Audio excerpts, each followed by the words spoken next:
Okay, so welcome back, guys, to the Pleasure Podcast with me, Matt Baker.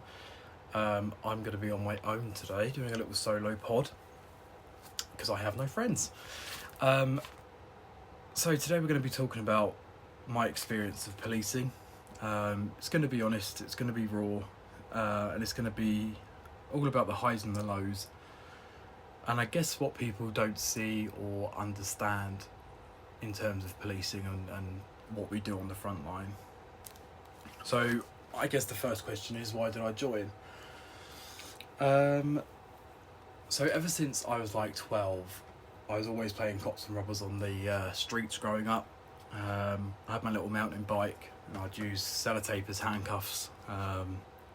So my poor mates would be thrown on the floor and rugby tackled, and I guess police interceptors was a great watch as well. Road wars, traffic cops, all those sorts of things kind of got me interested in a sense. But I think more so to that, I'd always been a protector of vulnerable people. My brother Ryan has got cerebral palsy, so I would always stick up for him. You know, if we went to the park and there were other kids there and they started taking the piss, I'd always stand up for him or question why they're doing it. Same within school as well. I seem to have a natural skill of talking to people, whether that's, you know, them with their sexuality, with their home life. You know, I had mates who had abusive parents, or their parents were going through a divorce, or, you know, their parents were in prison or whatever. So dealing with quite complex things growing up kind of shaped me into that pathway, I guess, of wanting to help people and wanting to help those that are lost in life a bit. So yeah, I think looking after Ryan kind of edged me towards that caring sort of role. And standing up to bullies was kind of what I love doing. So in that sense, you know, putting criminals away was the next step towards that. And I guess at that age, was I naive to what policing would be?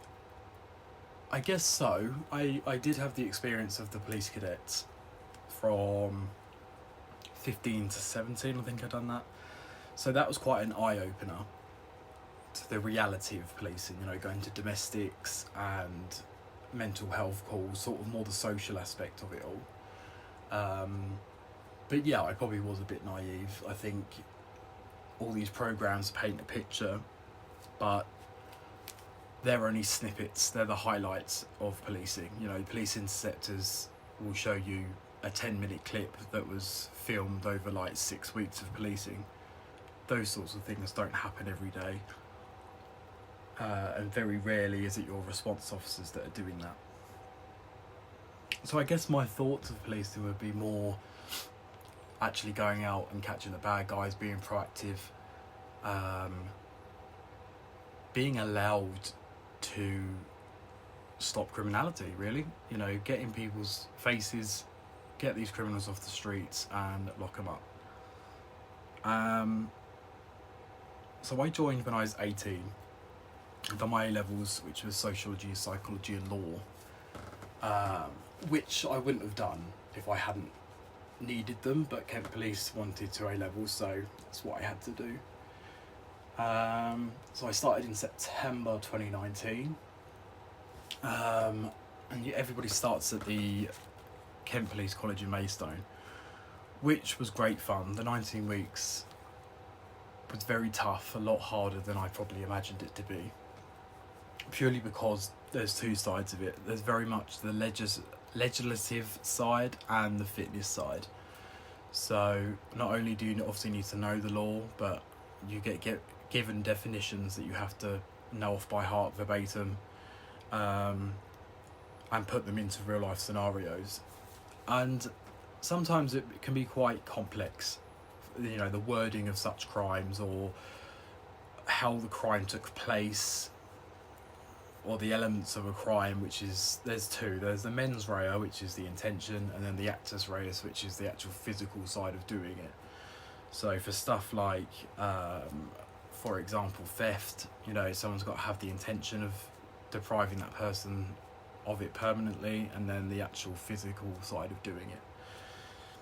And then there was the fitness side, which I struggled with, to be quite honest, because when I joined, we had to do something called Chiefs PT.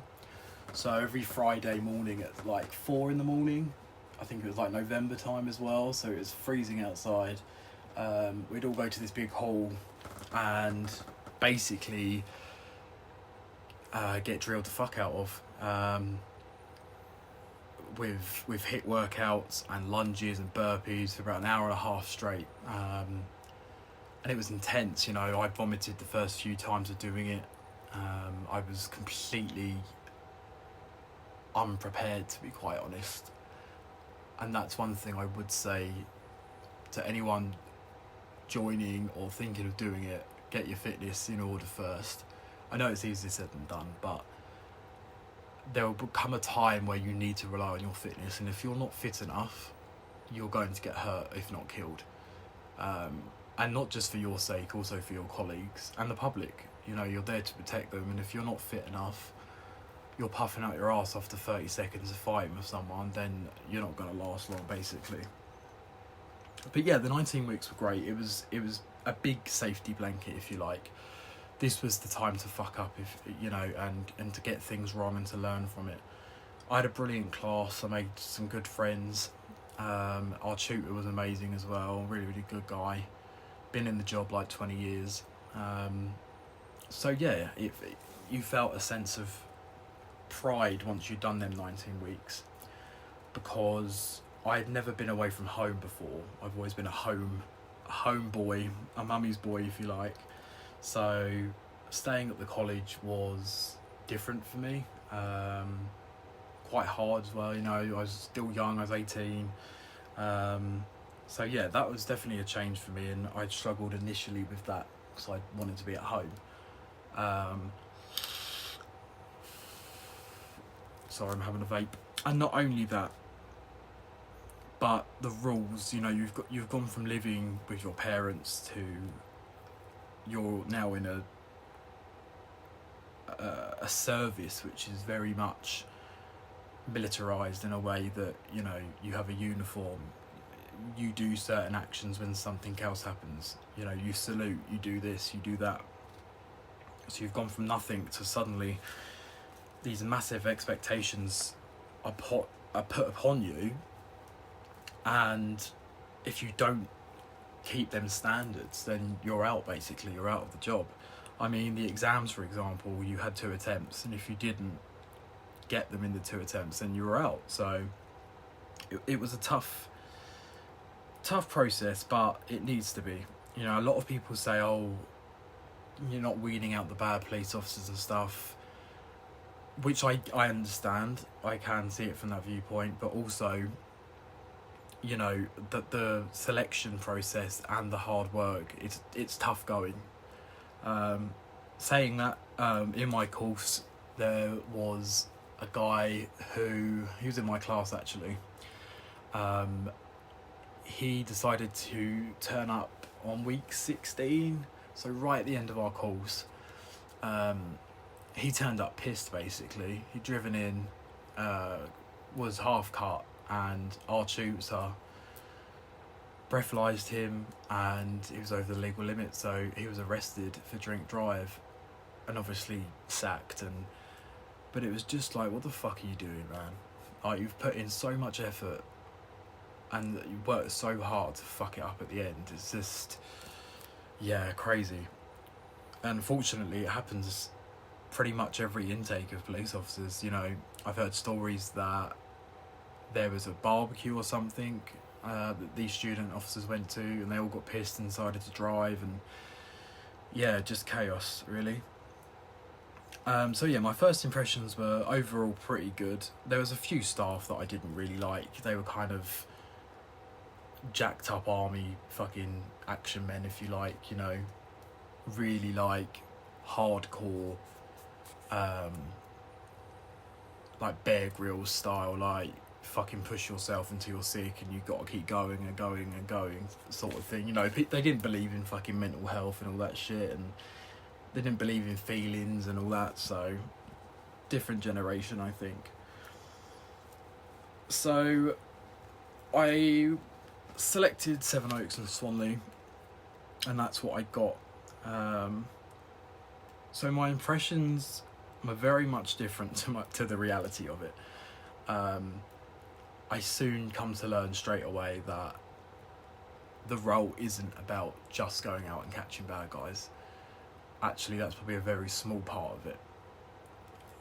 So in Kent, we had in our area, say, Sevenoaks and Swanley, which is a massive area. You know, on a good day, we would have 6 officers on a team. That's it. 6 officers, 6 people covering Swanley to Sevenoaks. And it kind of made me question, if the public knew this, if they were paying their taxes and they knew they only had 6 police officers, they'd be fucking outraged. And too right. I kind of learned very quickly that if it went wrong, we're fucked, basically. Because if you push your panic button, who's coming? Who is coming to help us? We could be in Edenbridge or like fucking in the middle of the West Room or something. Who's coming to help us? So that's something I learned quite quickly. The second thing is, the majority of calls are what I would class as bullshit. They're sort of gatekeeper calls, as I'd call them, where other agencies aren't taking responsibility for them. So whether that's mental health, social, housing, you know, we were going to neighbour disputes, we were going to kids in care misbehaving, you know, adults who are vulnerable with learning difficulties, you know, making allegations of people, and that was kind of the bread and butter of our job. Was just going to uneducated people that thought everything was a crime. For example, one job I went to, this guy had phoned us for weeks and weeks and weeks about harassment. He was saying his neighbour was harassing him, and I went to this gentleman's house to collect evidence and ask him what's happened, and they had a communal bin, and because the neighbour walked past his window, which they had to do anyway to get there, he was classing that as harassment. And you just kind of look at these people and you think, what planet are you on? You know, they've just walked past your window, they've not done anything, they've not said anything. What's the issue here? And towards the end, I found myself saying that quite a lot to people, like, what do you want us to do? We are the police. What can we help you with? And the culture of the police changed massively from, you know, from COVID to just after. COVID was a brilliant time for criminals, really. It didn't stop the burglaries, it didn't stop shoplifting, etc. You know, all that still happened. There were just very fewer people on the streets or in cars. But the challenge we faced then was deaths. People, especially the elderly, were dropping like flies. We would get calls from neighbours or the pharmacy or GP saying, oh, I've not seen this person in so and so weeks, here's their address, you know, and we go there, and you know, I've seen so many dead people now. During COVID, it was kind of a game of hide and seek. You know, you knew someone was dead, you'd put the door in, we'd find them in baths, you know, behind bedroom doors, in the kitchen where they've been rotting away for so many weeks. And the other side to that was suicides. A lot of people were killing themselves through hanging, drowning, jumping off things. So yeah, you know, death was very much a part of our day-to-day world in the police at that time. To a point where the ambulances were overstretched, and yeah, people were just dying, really, which was really sad. And obviously telling their families, and yeah, a lot of people just dying as well. Some young people, you know, I'm talking 50s, sort of were collapsing at home unexpectedly, and that was linked to COVID as well, apparently. So yeah, that was a tough part. And then you got the hierarchy of it all. Luckily for me, I didn't feel much of a pyramid scheme, if you like. I was very lucky with my inspector and my sergeant. Both were brilliant, really humanistic people. I never had an issue with being open with them or saying that I'd made a mistake or calling in sick, whatever it was. You know, they were there, and they helped, compared to other teams where, you know, that kind of barrier was there. It's very much like, I'm in charge, I'm the inspector, shut the fuck up, we're doing it my way. We kind of had that when a new inspector came along and rocked the boat completely. I also found it with sergeants as well that have been promoted from police officer level. So when I started, I, you know, made some good friends, who then, when promoted, turned into complete and utter fuckers. Power went straight to their heads. The politeness had been lost. It was do this now, no pleases, you know, no thank you for doing a good job, just barking orders basically. And they made the workplace a real shitty time, I think, which was a shame, because like I said, starting off it was brilliant, really good team, and we all got along. But I think once people started showing their true colours, I think a lot of that fell apart. But yeah, my team, the hierarchy was there. Don't get me wrong, you didn't want to fuck off your supervisors, but yeah, very much approachable compared to other people. You know, some sergeants were just cunts, to be quite honest. Some inspectors were just arseholes, and they'd make your life as hard work as they possibly could.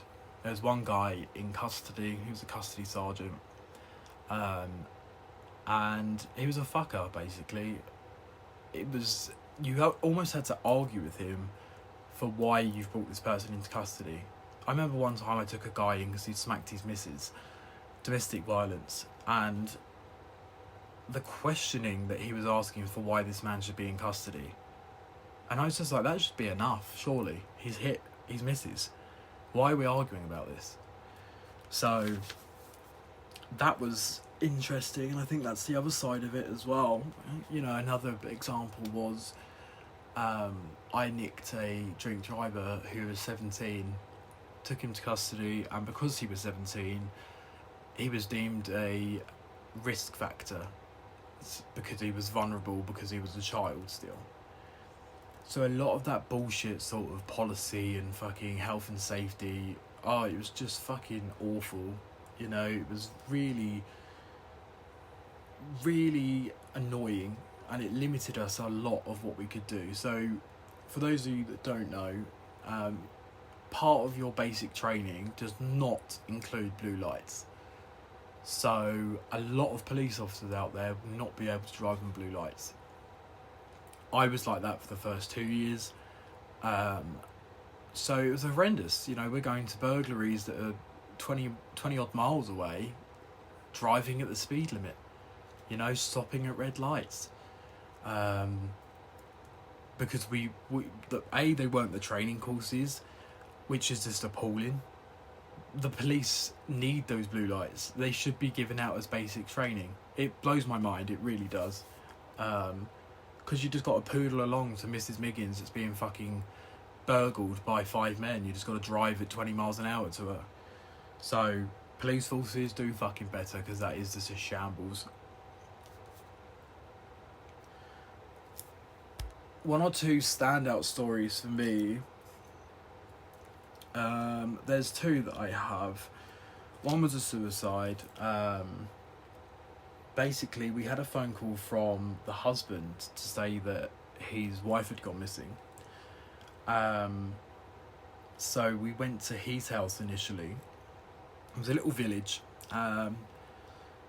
So we started doing what we call MISPA 1, which is where we go and take all the information we can about this missing person, you know, height, what they were last wearing, etc. And I started doing the CCTV. Now, this person was known for mental health issues. They tried to take her life previously. So we was concerned, but I think I was more optimistic that we would find her. And as I began doing the CCTV trail, it's very much luck of the draw with CCTV. You know, some people have like Ring doorbells, which are brilliant. Other people don't have anything. So it's kind of piecing together what you're missing and what you're not. And over about an hour, I think I managed to do the whole road. And this lady just had no emotion on her face. She was almost possessed, it looked like, very much a lady on a mission. You know, people were passing her and she wasn't even looking. She didn't smile, she didn't look sad, she just looked dead focused on what she was doing. And she walked in the direction of a woodlands, which we then began forming a team, a search team. So we got Kent Search and Rescue down. They're a charity based, brilliant charity. They help find missing people. And as we're kind of briefing where we're going to start looking, because obviously, you know, and this is another thing as well, which is frustrating, is when people say, oh, why didn't you find this person? Or, you know, where did you look? Sometimes that's all we're given is information like, oh, they're in the woods. Like, woods can be huge, right? Where do you even start? That's a difficulty, especially at night in the woods. It's pitch black, and that's something the public need to understand, is we don't get a magic locator. We don't get a what 3 words of someone that's missing. We just simply get last seen on the M25 or last seen heading towards Sevenoaks. Okay, where? So that's what we have to figure out. So as we're briefing the search team, my radio goes off. An immediate graded call came in that someone had been found hanging in the woodlands not too far away. And I remember looking at the husband who was standing next to me, and he'd heard this over the radio. And I said, look, we're going to find her, okay? I'm not sure if she'll be alive, but we'll do our best. And it was important that I was honest with him. I didn't want to promise him that we'd get her back alive or that everything was going to be okay, because I think then I kind of knew that it wasn't. And so I jumped in the car, blue lighted it to the woodlands, and I saw this man standing by the front entrance of the woods. There was like a gate, and he was as pale as a sheet, shaking. I was on my own at this point. I could kind of hear sirens approaching in the distance. And I said to him, you know, you okay, mate? Like, what have you seen? And he's like, follow me, I'll take you. So we walked into this woods, and it must have been about a 5-minute walk into this woodlands. And he suddenly just stopped, and he pointed over at this tree, and he goes, she's behind there. I said, okay, you stay here, I'll go and have a look and sort it out, sort of thing. And as I was approaching this tree, I couldn't see her. Like, it was very, if you've ever tried looking for someone in woodlands, it's very difficult. Everything kind of blends into one. And as I walked around this trunk of a tree, she, kind of jumped out. I kind of walked round, it was like a horror film, like boom, sort of thing. She was like there. And a lot of people think hangings happen up high. Usually they actually don't. A lot of people hang from low trees or doors, because it's the easiest way, I guess, sort of strangulation and asphyxiation. So she was very grey, and where she had used a dog lead to hang herself, her neck was elongated.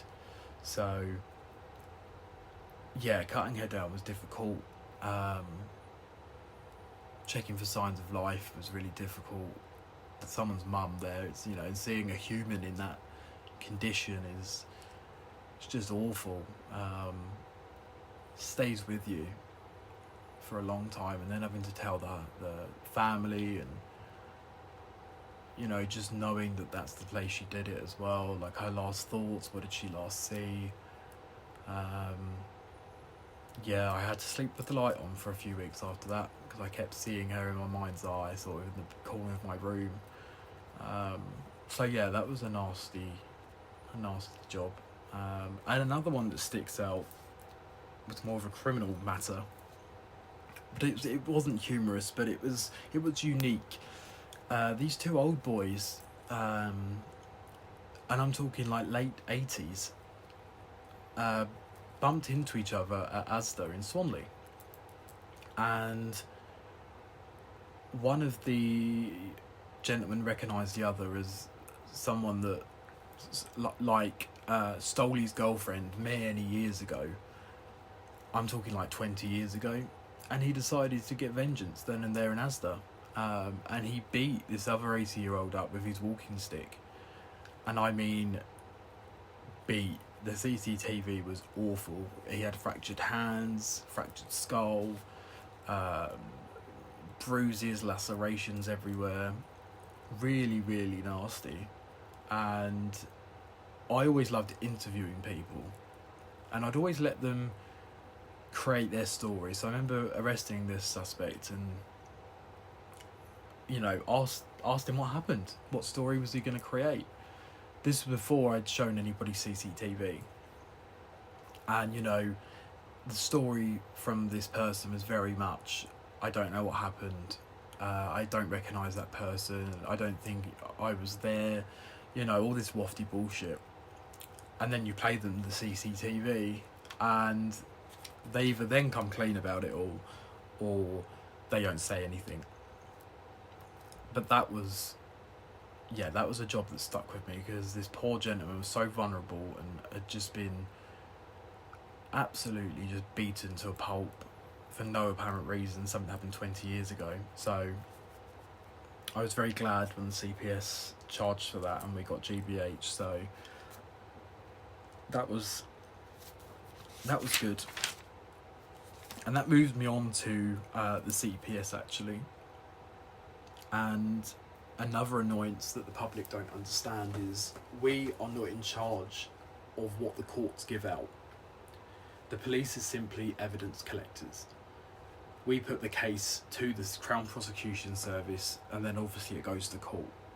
We have no say over the sentencing, which at the moment I think is embarrassing, to be quite honest, in this country.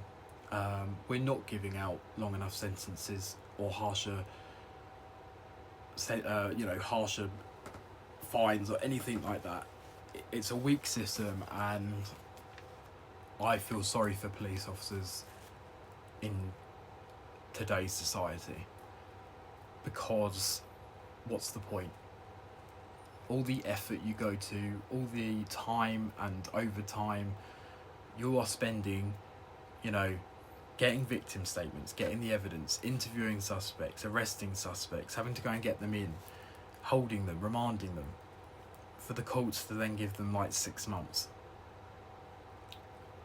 My biggest pet peeve was also domestic violence and the CPS, how appalling they really are. You know, how many times did I have to present to the CPS that this man was a danger, who was going to kill this woman? Do something about it, please. Put him in prison. And it took about 8 times, 8 incidents for us to finally get a prison sentence for him. So that woman was beaten 8 times, which is sad and disgusting and should never have happened. I blame no one but the CPS. And that is the state of it, really. The judiciary system is fucked. For example, a few months ago there was a big car crash on a motorway in the UK.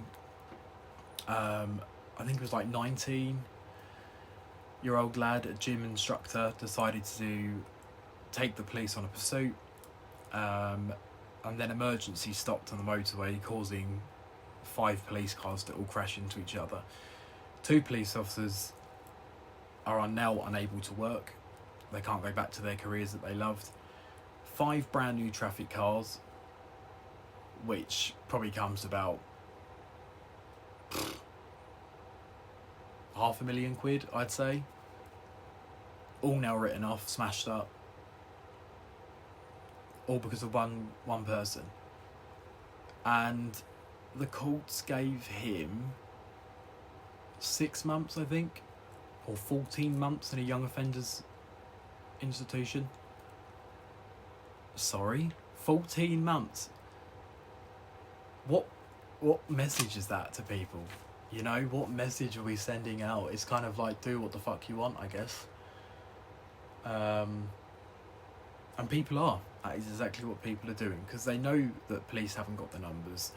They know the courts won't do fuck all about it. So, are we living in a bit of a lawless society? Yes, I think we are. When I made a real difference in the police, I think it was at every job, to be quite honest. Like, even if it was bullshit, you know, we could at least help people. Because for some people, that bullshit would be the worst day of their life. I've pulled women and men, sorry. I've pulled both out of water before where they've been drowning due to intoxication, or just protecting other agencies as well. We went to this fucking prick in Sevenoaks one day who was spitting at ambulance crews, and it was fucking vile, you know. And I'm glad and I'm proud that I was there to get this prick out the ambulance and chuck him in the back of my fucking car where he belonged. Spitting at anyone's disgusting, but at the ambulance, these heroes that are fucking saving people, it's just cuntish behaviour. So what made me decide to leave? Well, towards the end, it was all kind of, my love for the job was fading quite quickly. Some choices in the police you don't get to make. So, for example, this is just absolutely crazy to me, but some officers are being forced to go to the control room to take 999 calls because they don't have the staff. So those police officers that are asked to go won't have a choice. It's either go or leave, essentially. But so choices like that were coming in, and I soon realised that this fucking job's going downhill to a point where the culture of the police was now that victims were customers. It was very much run like a business all of a sudden, to the point where we were giving out business cards, you know, rate our service, which was just embarrassing and is just a shambles. But what made me leave was I was investigated for a use of force issue. Essentially, it was a birthday party gone wrong, and about 200 travellers had descended on this lady's house. And because she didn't let them in, they then punched her in the face, punched her daughter, broke into the house, smashed all the windows, destroyed their car, even pulled the fences out of the perimeter. It was a bit of a mansion, lovely house, but completely smashed to bits. They smashed all the garden features. They even pulled out the washing machine. So yeah, it was 200 of these fuckers basically, and they sent 3 of us, which was great. It's 3 police officers against 200 people. Now I went purely because there was a granny described in this call who was very frightened. You know, these cunts were throwing stuff through her windows, smashing up her flower pots, and I thought, I've got to go and help her, I've got to save her, like, she could have a heart attack at any minute. And I remember getting there, you couldn't see the floor for how many people there were. You know, they were all pissed. There was people on the floor where they were that drunk. People started throwing bottles at me, whatever, you know, chanting "fuck the feds," all this shit. But one lad took it too far. He thought he'd be the hero. He started calling me cunt and all these nasty names and whatever. But I was like, mate, just go home. Like, you know, you're done. It's over. Like, the party's finished. Go home. So I said that, and as I've turned around, I've seen him in the corner of my eye come back at me with a bottle. So I've sprayed him in the face with Parva, like pepper spray, which had the desired effect. He fucked off. I was no longer at risk. I could then go and help other people. And it was just a shambles. You know, again, it was a fucking misery working with some of these officers because they don't have a clue what they were doing. I mean, a sergeant pulled up, and amongst all this carnage and chaos, he asked me to put a high vis on. A high... Really? For what reason? He wanted me to walk back to the patrol car, which is about a mile away now, to go and get a high vis on. It just didn't make sense, but... Anyway, you know, and they smashed our police cars up as well. We had brake lights smashed, windows put in. They were just cunts. Real nasty fuckers. And I went back after this job, thinking it would be a normal shift, and I got asked to go to the inspector's office and was told that I was being investigated by professional standards for a use of force issue.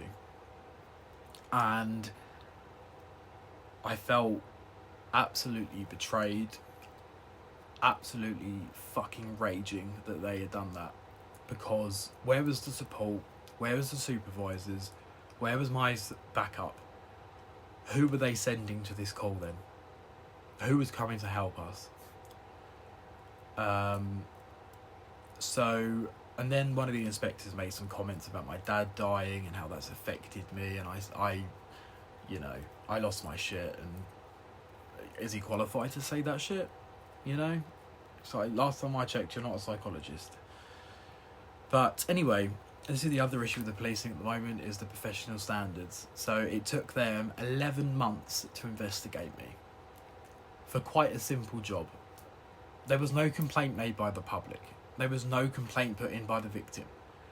Nobody had made a complaint. He had took it upon himself to watch my body worn and raise the complaint himself. Now, a lot of people in the superior positions do this as a little tick boxing exercise because they have to improve an officer's performance. So anyway, after 11 months, they told me that I hadn't done anything wrong. Everything that I'd done was lawful and in line with my training, and that there was no further action. Now, by this time I'd left because it was a big kind of fuck you. Like, you're not treating me like I'm a cunt.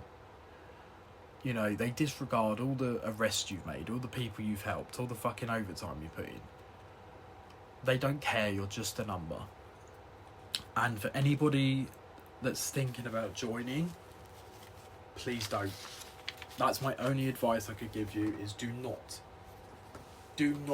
waste your life in going into a corrupt, broken system where you will not get anywhere. It will drain you of who you are.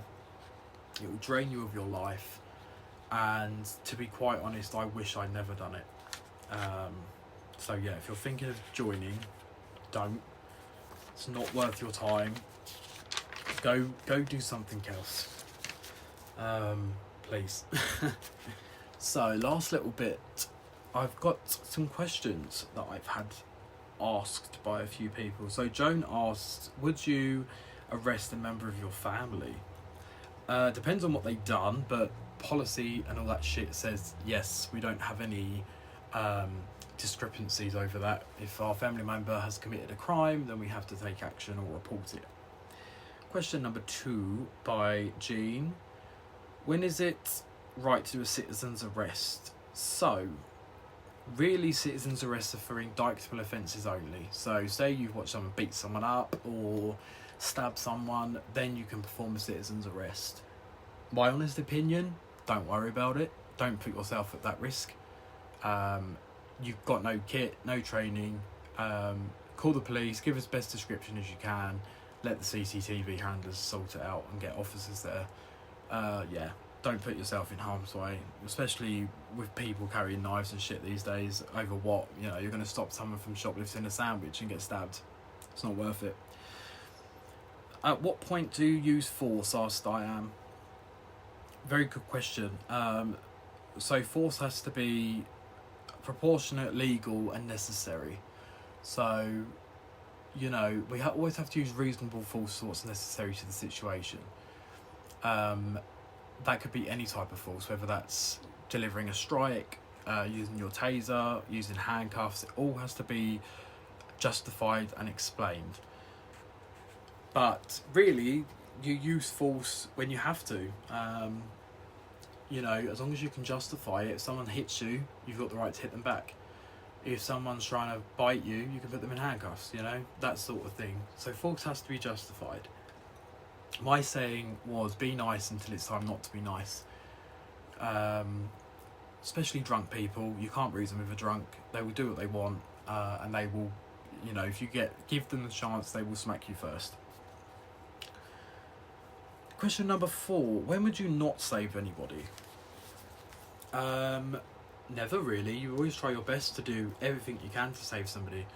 The only time you wouldn't is if you physically can't, like if they're off a cliff, but there's some amazing videos out there of officers putting their belts together to save someone off a cliff. So yeah, you put yourself in danger to help others, so there isn't really a situation where you wouldn't try. The only thing I can think of is if you physically can't get to them. Number 4, what's blue light driving like? Very fun. So to people watching the police interceptors and whatnot, it just looks like you're tearing around on blue lights and sirens. But there is a system to blue light driving. It's actually remarkably quite safe when doing it. There's a lot of planning and a lot of assessing what's around you. So yeah, making them decisions accurately and, you know, obviously making progress towards a goal. But yeah, they're very safe drivers. Everybody that I've been out with in blue lights, I've felt very, very safe with. And the quickest I've been on blues, probably 146, I think. So yeah, it was fun. But anyway, thanks for listening, guys. Next podcast is going to be about the gay world and gay relationships. So stay tuned for that. As always, have a lovely evening and make sure you like, follow and subscribe. Much love.